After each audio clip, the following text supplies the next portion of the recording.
Wide scale সংস্কার অন্তর্বর্তীকালীন সরকারের করার এখতিয়ার নেই। সংস্কার ধরেন আপনি বলছেন যে বেসিক যেগুলো আছে সেগুলো করা। এখন রাজনৈতিক দলের যে বক্তব্যগুলো আমি শুনি, সংস্কার তো রাজনৈতিক সরকার করবে, তারা সংসদে এসে তারা করবে, ইনাদের তো এত করার ম্যান্ডেট নাই, এনা কেন করবে, এই যে কথাবার্তাগুলো। কিন্তু কারোর মুখে আমি এটা শুনি না যে এই যে একটা আন্দোলন হলো, জুলাই আগস্ট আন্দোলন, এত মানুষ প্রাণ দিল, এত মানুষ আহত হলো, সেগুলো না দিয়ে খালি নির্বাচন, এদের সংস্কার করা দরকার না। সংস্কার যদি না হয় তাহলে আমরা ওই যে মানে স্বৈরাচার তৈরির পথ তো তৈরি রেখে নির্বাচন কিভাবে হবে? জি জি, এখানে আসলে জিনিসটা আরেকটু কমপ্লিকেটেড।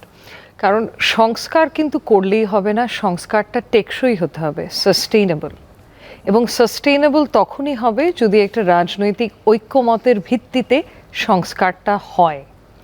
তার জন্য আমিও, আমার ব্যক্তিগত মতামত হচ্ছে যে ওয়াইড স্কেল সংস্কার অন্তর্বর্তীকালীন সরকারের করার এখতিয়ার নেই। ওয়াইড স্কেল সংস্কার একমাত্র একটা গণতন্ত্রে নির্বাচিত সরকারই করতে পারে।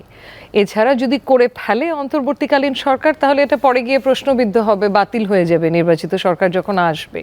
তার জন্য ওয়াইড স্কেল সংস্কারের দিকে আমাদের এগোনো উচিত হবে না, বিশেষ করে যখন আমরা সাংবিধানিক সংস্কারের কথা বলি। সাংবিধানিক সংস্কার তো অন্তর্বর্তীকালীন সরকার করতে পারবে না। সাংবিধানিক সংস্কার করার তো কিছু সেট প্রসিজার্স আছে আমাদের কনস্টিটিউশনাল লাইনেও, যে একটা কনস্টিটিউন্ট অ্যাসেম্বলি করতে পারে, যেভাবে ৭২-এর সংবিধান অ্যাডপ্টেড হয়েছে, সেটাও একটা ইলেক্টেড বডি বা পার্লামেন্ট, নির্বাচিত পার্লামেন্ট করতে পারবে 2/3 মেজরিটি দিয়ে। তো এগুলোর তো অলরেডি প্রসিজার আছে, যেগুলো একদম স্ট্যাবলিশ, প্রতিষ্ঠিত প্রসিজার। সো সংবিধানকে হাত দেওয়াটা মেবি উচিত হবে না, এটা একটা। আর টেকসই করতে হলে সংস্কারগুলোকে ওয়াইড স্কেল সংস্কার করা এখন উচিত হবে না, এটা নির্বাচিত সরকারের হাতে ছেড়ে দিতে হবে। তাই বলে হ্যাঁ, নির্বাচন সংক্রান্ত আমি যেটা সবসময় বলি যে আমাদের দেশে তো এরকম কোনো পরিস্থিতি আগে হয়নি। তো অন্তর্বর্তীকালীন সরকারের সাথে ক্লোজেস্ট প্যারালেল হচ্ছে তত্ত্বাবধায়ক সরকার। সো এই দুটোর মধ্যে যদি একটা প্যারালেল ড্র করি, তাদের মূল উদ্দেশ্য কি? নির্বাচন দেয়া। কিন্তু অন্তর্বর্তীকালীন সরকারের মূল উদ্দেশ্য তো শুধু নির্বাচন না, তাছাড়াও একটু সংস্কার করা, বাট এটা একটু পর্যন্তই সীমিত রাখাটা উচিত হবে। যতটুকু ঐক্যমত মানে স্বৈরাচার, মানে কোন সরকার, যারা রাজনৈতিক সরকার, আমাদের ভয় কি?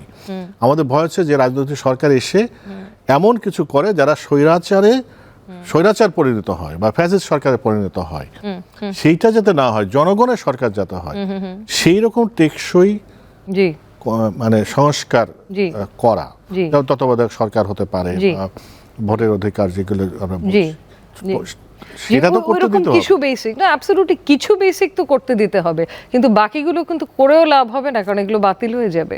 যেটুকু করুক পরে রেকটিফাই করতে হবে। জি, রাটিফাই তো করতে হবে। আর এখানে এই আরেকটা জিনিস হচ্ছে, এটা জাহিদ ভাইও একটু টাচ করে গেছিলেন, যে অন্তর্বর্তীকালীন সরকারের বৈধতা নিয়ে তো এর আগেও আলাপ আলোচনা হয়েছে।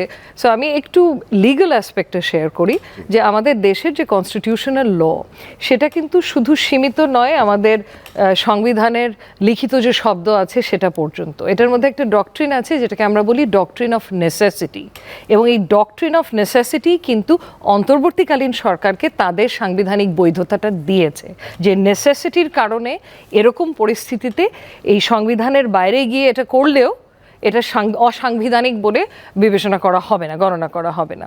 সো এই ডক্ট্রিন অফ নেসেসিটি কিন্তু বৈধতাটা দেয়। এটা has been widely argued, and এটার মানে প্রেসিডেন্টসও আমরা দেখেছি পৃথিবীর বিভিন্ন দেশে। সো ওই বৈধতাটা আছে, কিন্তু having said that, wide scale রিফর্মের বৈধতাটা যদি আপনি এখন দেন, এটা would be going too far, আমার যেটা মনে হয়।